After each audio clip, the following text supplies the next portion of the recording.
पिछली कड़ी में मैंने आपको बताया कि कैरी मुलिस जो कि एक वैज्ञानिक थे और जिन्हें नोबेल पुरस्कार भी मिला है, किस तरीके से सैम्बिक के पास्ट बर्थ में उनके साथ थे। इस चीज़ पर सैम्बिक रिसर्च कर रहे थे। पिछली कड़ी में शायद मैंने गलती से कहा है कि कैरी मुलिस एक महिला थे। नहीं, वो एक पुरुष थे और उन्हें नोबेल पुरस्कार मिला है। उन्होंने डीएनए फिंगरप्रिंट्स में प्रयोग की जाने वाली एक रासायनिक प्रतिक्रिया, जिसे पॉलीमरेज चेन रिएक्शन कहा जाता है, उसका आविष्कार किया है। अब जब सैम्बिक ने कैरी मुलिस के उनकी जो व्यक्तित्व है, उनकी जो जीवन है, उस पर रिसर्च करना शुरू किया और जब सैम्बिक खुद जॉन एडम के रूप में अमेरिकी राष्ट्रपति थे, तो उस वक्त किस तरीके से कैरी मुलिस उनके साथ थे। उन्होंने इस बात को समझा कि बेंजामिन रश नाम के जो उस वक्त में उनके एक राजनीतिक सहयोगी थे, उनकी पर्सनैलिटी और आज के कैरी मुलिस की पर्सनैलिटी दोनों में बहुत समानता है। वो समानताएं क्या हैं? बेंजामिन रश भी एक चिकित्सक थे और केमिस्ट्री में उनको विशेष रुचि थी, विज्ञान के प्रति उनका विशेष रुझान था और यही चीज़ कैरी मुलिस के साथ है। वो भी एक वैज्ञानिक हैं। इसके अलावा कैरी मुलिस ने एक पुस्तक भी लिखी है जिसके बारे में मैंने आपको बताया था, dancing naked in the minefield. इस पुस्तक में उन्होंने अपने जिस नज़रिए को व्यक्त किया है वो बिल्कुल बेंजामिन रश के उन्होंने भी एक पुस्तक लिखी है उससे मिलता जुलता है। अच्छा, कैरी मुलिस वैज्ञानिक हैं लेकिन उनके अध्यात्म में भी गहरी रुचि है।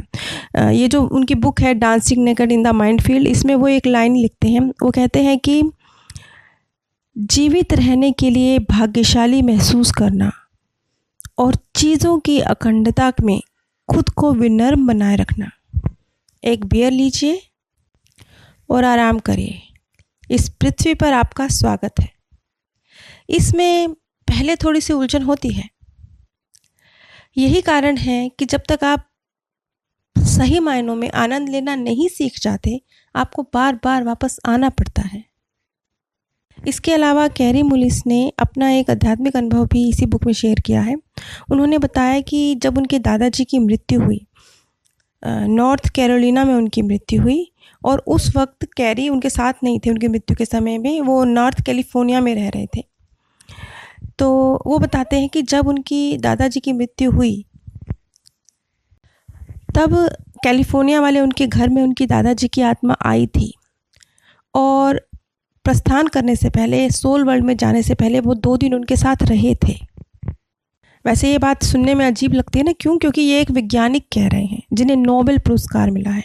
ये छोटी बात नहीं है, ये ध्यान देने योग्य बात है कि एक वैज्ञानिक जिसे नोबेल पुरस्कार मिला है उसके मुंह से ये लफ्ज़ निकल रहे हैं कि नहीं, मेरे दादाजी अपनी मृत्यु के बाद 2 दिन आकर मेरे साथ रहे हैं और उसके बाद सोल वर्ल्ड गए हैं। इसके अलावा बेंजामिन रश और कैरी मुलिस में भी बहुत सारी समानताएं हैं। वो दोनों ही बहुत ही विद्रोही प्रवृत्ति के थे। यहाँ तक कि बेंजामिन रश ने एक बुक लिखी है ट्रैवल थ्रू टाइम और कैरी मुलिस ने जो एक बुक लिखी है डांसिंग इन द माइनफील्ड। इन दोनों में जो शब्दों की संरचना है वो बहुत मिलती जुलती है। मतलब जिन शब्दों का प्रयोग किया गया है उस पुस्तक को लिखने में, वो शब्द बहुत सिमिलर हैं। इसके अलावा इन दोनों का स्टाइल लिखने का एक जैसा ही है। दोनों पहले अपने परिवार की बैकग्राउंड के विषय में बताते हैं और उससे अपने बुक की शुरुआत करते हैं। इसके अलावा इन दोनों में एक और समानता है। ये दोनों ही, कैरी मुलिस और बेंजामिन रश, अपनी पुस्तकों में अपनी पत्नियों के प्रति अपने गहरे प्यार का इजहार करते हैं।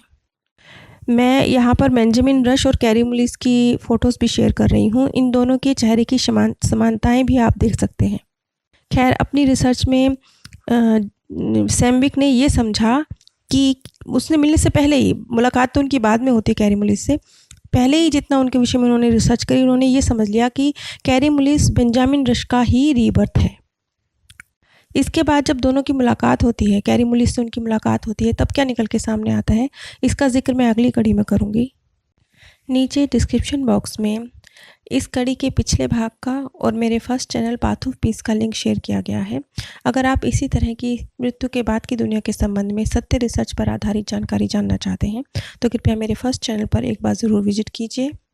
आप सभी पर परमात्म सौंदर्य, प्रेम और आनंद सदैव बरसता रहे। आप सभी दिव्य परम धाम में स्थान प्राप्त करें।